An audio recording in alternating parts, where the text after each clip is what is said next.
This is Free Summer Activities, a guide for PE teachers for engaging in fun activities for your students and your families. I'm Megan McCraney, wrapping up my 12th year teaching at a 3rd through 5th grade school, elementary school in Middle Georgia. My first few years were at a different district, Title I school, and then I came here where it was pre-K through 5th. Now we're a 3rd through 5th. As my educational background, I've had my bachelor's in health and PE, minor in coaching, master's in kinesiology, all from Georgia Southern. Then I switched over to Piedmont for my specialist in curriculum instruction, where I'm also working on my doctorate. Benefits of the family activities. You strengthen those family bonds and promote physical fitness for people that are not just your students, encouraging outdoor play and exploration, provides opportunities for learning and growth, and it fosters a love for lifelong learning and activity.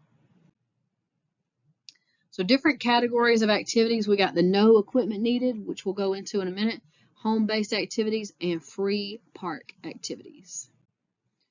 No equipment needed. So let's see. You got your nature walks and hikes. Just go explore a local trail and park. So for level of experience, you can be a beginner to advanced, and you can choose your trails accordingly. There's different places to look. I start off with just a simple Google search. For Middle Georgia locations, we have the Ocmulgee Mounds National Historical Park and Amerson River Park. Both of those are in Macon, Georgia, and those are both really good places for beginners to start off hiking or really just walking around the nature walks and the trails provided. Family yoga.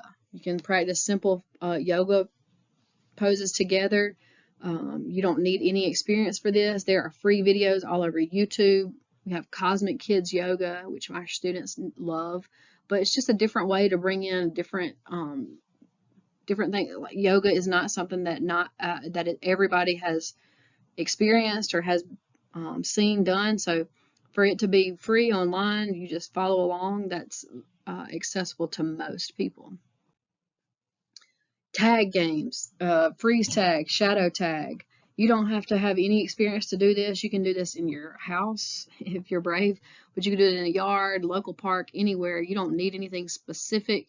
We in PE take a pool noodle, cut it in half so that we're not slapping, but for a family, I don't know that that's as much of an issue. So tag games are always free and easy to do wherever you are. You don't need a lot of equipment or experience.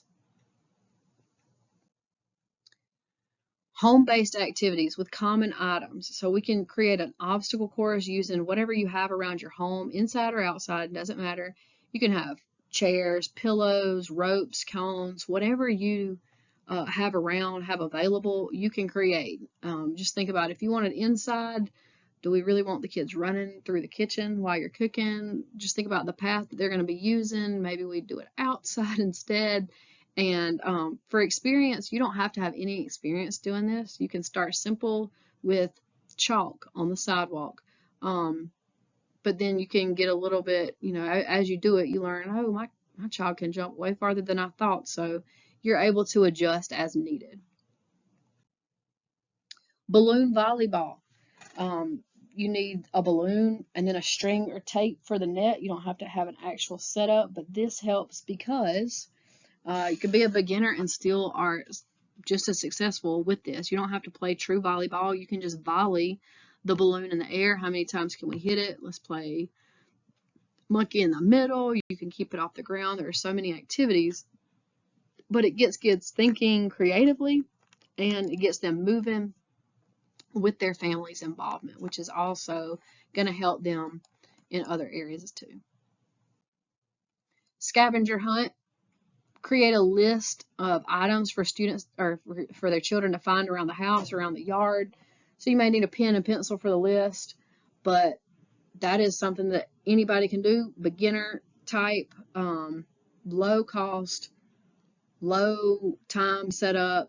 I mean, you're just playing. Okay, so it's just activities or ideas to really get you thinking through, how can I get my kids moving throughout the summer, or my students moving throughout the summer, and how can I help parents do that too? This is a very easy and fun way to do so.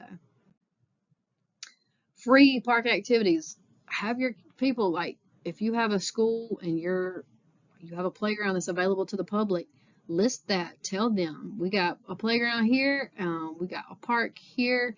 Anybody's welcome. But for Middle Georgia locations, we have Freedom Park, Fillmore Thomas Park. There's so many parks around, and sometimes when you get a park like that, you'll have different games already set up. Okay, different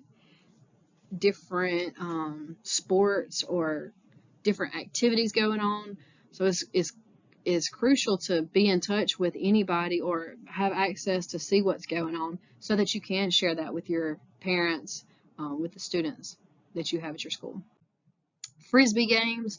We have Frisbee golf or disc golf set up at several parks nearby. One, Rozier Park, that's in Perry, Georgia. Beginner to intermediate. Most of these disc golf parks are not like regular golf where you pay to play. They're free. All you need is a disc.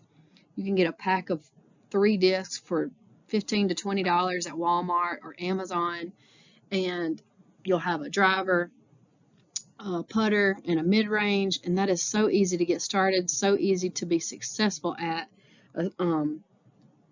And this is one really, really good way to get people outside and moving in a very inexpensive way.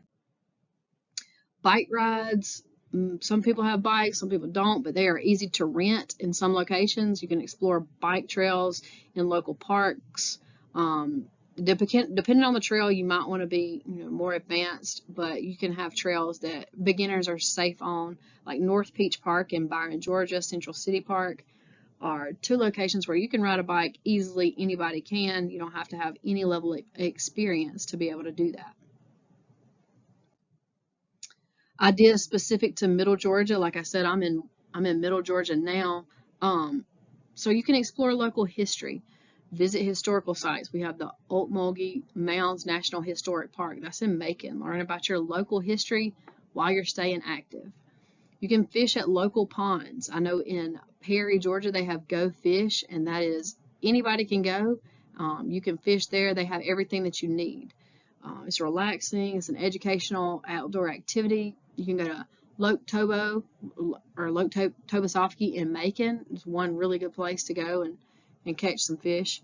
And then community events. Attend free community events, festivals. I know our community has a ton of stuff all summer long to keep kids and families active and involved. Participate in organized activities, enjoy local culture, and then check local community calendars for events. So, beginner activities, easy, quick activities suitable for all fitness levels, tag games, scavenger hunts. Those are great for anybody. Think about parents that may be a little older, parents that have trouble getting around. This is what's best for them. So when you're sharing this information, that's one thing to kind of go by. Like, think about your population and be sure to really point these out if it's going to be a huge impact on anyone. Intermediate activities that require moderate effort and some skill, like balloon volleyball, frisbee games. You're going to want to have a little bit of skill in volleyball if you're trying to play volleyball in any capacity, especially with a balloon indoors. And then advanced, more challenging activities that require higher fitness levels would be hiking or biking advanced trails. And some people are into that and need that challenge. So that is one way to really hone into more of the family, not just your students.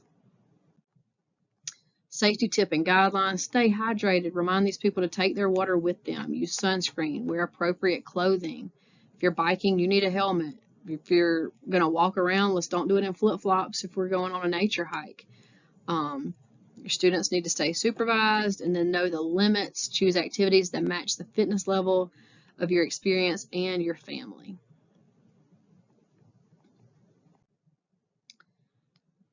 For equipment, I like to have some equipment that people can borrow, and they just rent it out through us. It's a check-in, check-out system for me.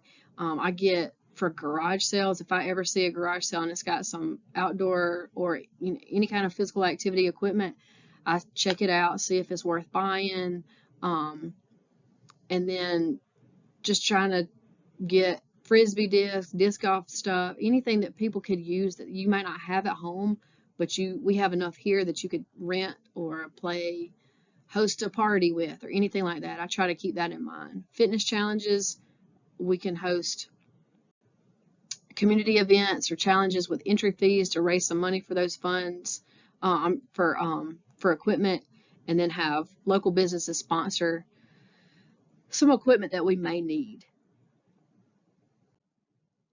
Encouraging family participation. I like to create a summer activity plan, and it's not like here's June and here's July, but more of here's a bingo card, and here are some activities that you can do while you're on your summer break, and just different ideas.